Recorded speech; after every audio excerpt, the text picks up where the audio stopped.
Hello everyone, so today I am here to do my January wrap up. And you know, the month of January, I was just super dedicated to my New Year's resolutions. Let me tell you, like, just trying to better myself as a person. For years I've said I want to read less. And guess what? By god damn it, I fucking read less in January. Yeah, I didn't read in January. I gave up like halfway through the month. It was like January 17th the last time I read a book at all. Like, not even like, I haven't read a sentence of another book. I haven't even put a bookmark in another book. Like, it didn't happen. Like, we gave up because the reason I've always said I want to read less is so that I can focus on books that, like, I truly love and, like, make time for books I truly am excited for and everything. And in the month of January, I read almost nothing, but all of them were so painfully mediocre, it was ridiculous. Like, I kept picking up books. They were all 3 stars or less. And I was just like, wow, what's the point of reading right now? So basically, I gave up halfway through January and I went, cool, so 2020 starts in February, got it, or 2021 starts in February, got it. So we're gonna just retry in February, but today I do have 5 books to talk about, and again, spoiler, they're all very mediocre 3 stars, so this is gonna be a great wrap up. Sorry, I do have 2 books that I will actually be talking quite a bit about. I do have some stuff to say about them, but I mean, it was just, I don't know what happened. I kept trying to pick up books that I was, like, you know, in the mood for and, like, excited about, and they just all fell very flat for me. So I don't know. It didn't happen this year. It's fine. We succeeded in our New Year's resolution of reading less, and that's all that matters. So the first book that I picked up, dang, again, I picked this up thinking, like, first book of the year. I want it to be a 5-star. I want it to be a great book. So I picked up this book that my boyfriend got me for Christmas, and I was so excited for it, and that is The Night is Short, Walk On Girl by Tomihiko Morimi. This was probably the longest standing book on my, like, internal TBR of, like, want to read eventually, like, wish list. This was definitely on the top of it, which is why I asked for it for Christmas. And this is a piece of Japanese literature, and I mean, look at the cover. It just screamed to me Studio Ghibli, which to me screams magical realism and fabulism and weirdness. This book is mostly just a collection of short stories, firstly. I don't know why people keep, like, the Japanese literature keeps doing this thing of, like, trying to say something is, like, a chaptered novel, but it's really just a collection of short stories. So yeah, it's 4 basically short stories following, like, the same characters, and it's just this guy who's, like, really obsessed with this girl and, like, stalks her constantly, and all the girl does is get really drunk and do things. And that's about all that happens in this book. Like, it sounds like I'm missing a couple of parts, but I'm really not. Yeah, it's just like she fucking drinks a lot, and he stalks her a lot, and that's the entire book. I don't know what else to say about it. So then I read a couple of books on my Kindle. The first one I picked up was a romance book. I don't know why. I was just super in a actually, I do know why. I had just finished watching The King, which was my favorite K-drama, like, I've ever watched ever. So I was really in the mood for some, like, fantasy romance kind of thing. I was in a romance mood, basically, is what happened. So I read Ruby Dixon's The King's Spinster Bride. Yeah. This is very different for my reading. Every once in a while I get in a romance kick and then I just read a couple and then I'm all good. But yeah, this one was cute. I heard about it from Riley Marie, who's one of my favorite booktubers, and she said it was good. I agree, it's pretty great. If you want a romance, it was good. I gave it like a 3.5, 3.75 stars maybe. This was the highest rated thing I've read this month, this entire year so far. Basically we follow a girl who, her kingdom was getting attacked when she was the princess, and her father, who was the king, like, gets killed during this attack, so she's the queen for all of, like, 10 minutes, and before this, like, other, like, race of people take over their kingdom, and in those 10 minutes she decides to spare the life of the prince, who is from that kingdom, and then, you know, like 10, 20, what was it, 15 years later or whatever, that little boy is now king, and he has decided to take her as his wife because she's been like in hiding. And yeah, it was cute. I really like romances that focus on the woman's pleasure part of sex. Like, honestly, I don't care about anything else in romance books that have smut.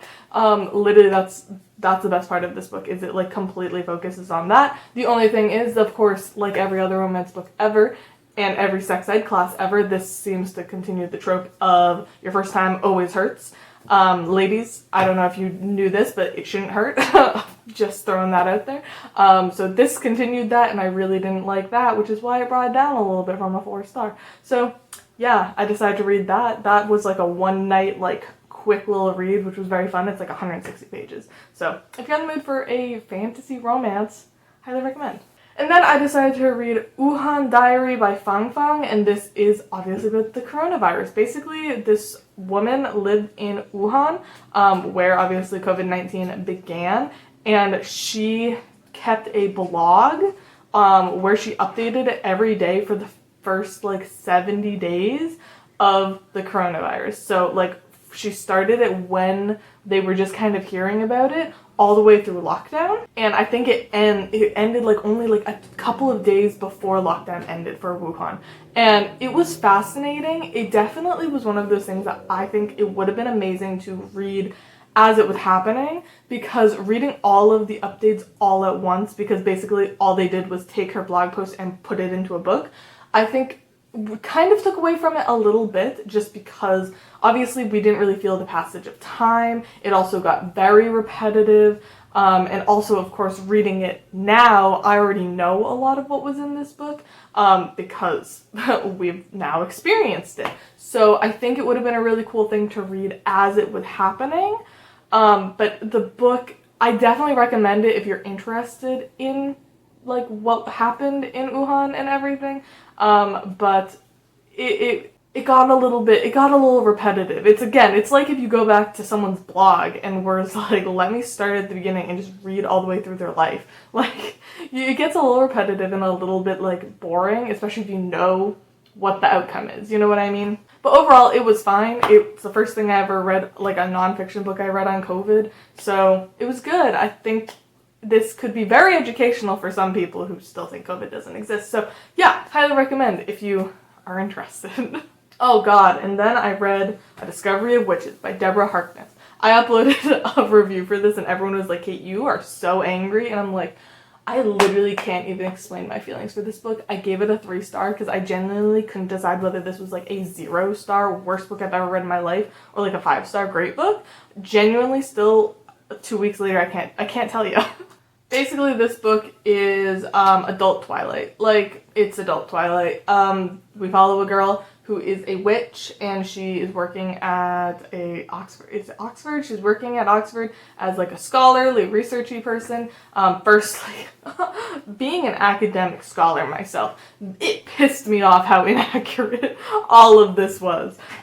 Just wow, Deborah Harkness has no clue how a PhD works, or even a master's. Like, holy shit, this girl was so successful for being like 30 years old. I was like, that doesn't happen. That's not how this works. And then she meets a vampire man and they fall in love. The first 100 pages of this book, amazing. Besides being incredibly inaccurate to the scholarly world. It was great. It was so fun. It was so interesting. I loved getting to know the world, because in this world there's like witches, vampires, and demons, and then humans. But humans don't know everyone else exists, but everyone else knows everyone else exists. And it was really interesting. I really enjoyed the two main characters and their chemistry together. But then, wow, it went so downhill, also so uphill. It's such a confusing book to me. Firstly, let me just throw it out here, that this book was written in 2011, and it reads like that. The info dumping is insane. Like, holy shit. It is a, like, hi, my name is Diana. Let me give you my life story in the next 12 pages. And then we meet another character. Let's give his entire life story for 10 pages. And then we meet another. And then just over and over and over. We just got so much information all at once. It was ridiculous. It was also very much a let me look in the mirror and describe how I look kind of book. So yeah, just that was annoying. It was written from, it's just so painfully 2011. This book also is the worst chosen one trope I've ever read in my life. I've discovered from this book that I think that's the reason I don't like fantasy, is I hate the chosen one trope. That's the reason I like Lord of the Rings over like Harry Potter. Harry Potter's the chosen one trope. Lord of the Rings really isn't. It's more of a fucking go kind of book. And this was the most painful chosen one trope I've ever heard in my life. It spent like 80% of this book just talking about how special Diana is and how interesting she is and how perfect she is. She is the most overpowered character I've ever read about. Like, literally every single thing that was revealed, I was like, fucking of course. Why wouldn't she be? Why wouldn't she have every single power that you can possibly have? Why wouldn't she be the most powerful person? Why wouldn't she? Like, it was literally every single time. It was just, of course she is. Why wouldn't she be? And then it was just like, the chosen one trope was so extreme. If you hate the chosen one trope, you will scream. Like, I don't think I'm going to continue into the second book because I've been told by multiple people that it just is even worse in the sense of, let's just talk about how special Diana is for 400 pages. Also, it almost felt like Deborah Harkness got lazy. These characters are like 35, 37, something like that. I mean, the vampire is like fucking like thousands years old, but like they're supposed to be like 30s, and their insta-love is insane. Like, everyone complains about Twilight, and this was also 100% Twilight fanfiction. I don't care what this author says. This is Twilight fanfiction. You can't tell me, and to me, that's great. I love Twilight fanfiction. It's great. I just constantly want to be rereading Twilight, is basically my point. And she got lazy. It was literally like the beginning. We have so much chemistry between these two characters, and then it was just like suddenly such aggressive insta-love. I was like, wow, you made Bella and Edward look normal. I was just shook. I was like, wow, also you're like 35 and acting like this? It was just, she wrote it about 17-year-olds and then like made them 35. That's how it felt. And yeah, so I kind of hated this book. It was stupid. I hated it. I hated the characters. I hated a lot about it, but then it was also so much fun. Like, the world is so fun. The romance was fun, even though it got really insta-loved really fast. Learning everything was really cool. I really enjoyed where it was going. I also love alchemy in books, and this has a lot of alchemy in it. I really like the aesthetic of this book, which I know is like such a not valid statement, but like, it's true. When you're reading this, you feel very transported to that world, which is what made it so immersive and interesting. It's like a 500-page book, and I read it in like 2 or 3 days. It was such a engulfing experience, which I love in books. When books do that, they're usually 5 stars, because if I sit down and read an entire book in a very short amount of time, it means that I just want to be in that world. And this was the first one that I was like, I want to be here so bad, but I also want to kill all of you. Like, holy shit, I hate all of you. It has a great world. It has some really interesting characters. I've been talking about this for way too long for how little people probably care about this, but this was the only book I really had opinions on this entire month, so here you go. Yeah, it was horrible. It was so bad. I hated it, but it was also great. So that's my review, 3 stars. Alright, and the last book that I read this month was for my Patreon buddy read. If you didn't know, I do have a Patreon, and over there we read classics together each month.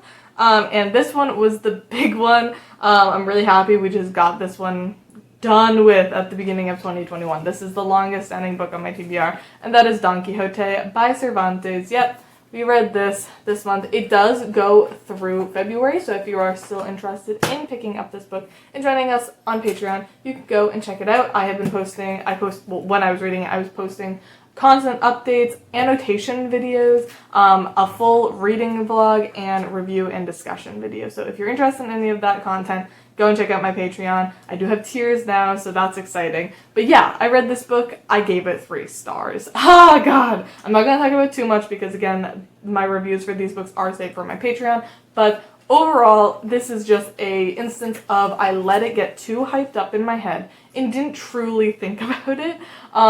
There was no reason for me to enjoy this book. That sounds so bad. I don't like episodic things. I don't like short story collections. I don't like episodic shows. I don't like episodic. I just find it very, impersonal, like keeps you at an arm's length. I find it really boring, if I'm completely honest.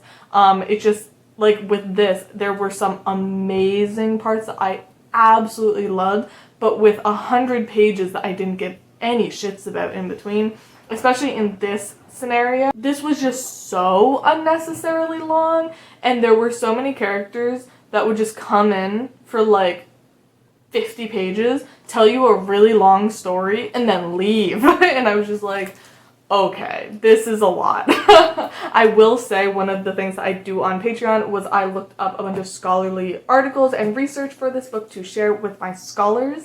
And yeah, that definitely made me like it more. I definitely enjoyed parts of this more after reading some of those articles, but I still remain by the fact that it's too long. I know that it was written a long time ago and like maybe they had nothing better to do with their time than read this, but to me it was just too much. It kind of is like the Wuhan Diary. Maybe I would have enjoyed this if I had read one story like every couple of weeks or something, but reading it all the way through, it was just way too much. Repetitive, overuse of the same tropes and themes constantly, and I stopped enjoying it probably about halfway into it. I can recognize so much literary merit in this book, and I understand that it's like the first ever novel, which is one of the articles that we read about it on my Patreon, but it was too much for me. I can't say I really loved this, and I'm sad about it, but I'm also like, Kate, you gotta think before you pick up a book like this. It's so long, and it doesn't even have anything that you would enjoy about it. So yeah, I gave it 3 stars. Again, obviously there's much more content on my Patreon if you're interested in this book, but I gave it 3 stars. It wasn't for me. I feel so bad. I think all of my Patreon books I've given, I gave one like 2 stars, I gave one 4 stars, and now we have a 3 star. So hopefully we get a 5 star soon. But anyways, those are the 5 books that I read in January of 2021. I have been filming for longer than I thought I would because I ranted for a while. But yeah, I hope you guys all enjoyed these 5 book reviews. And anyways, tell me down below if you have read any of these books and what you thought about them. And anyways, I love you all and I'll see you all soon. Bye!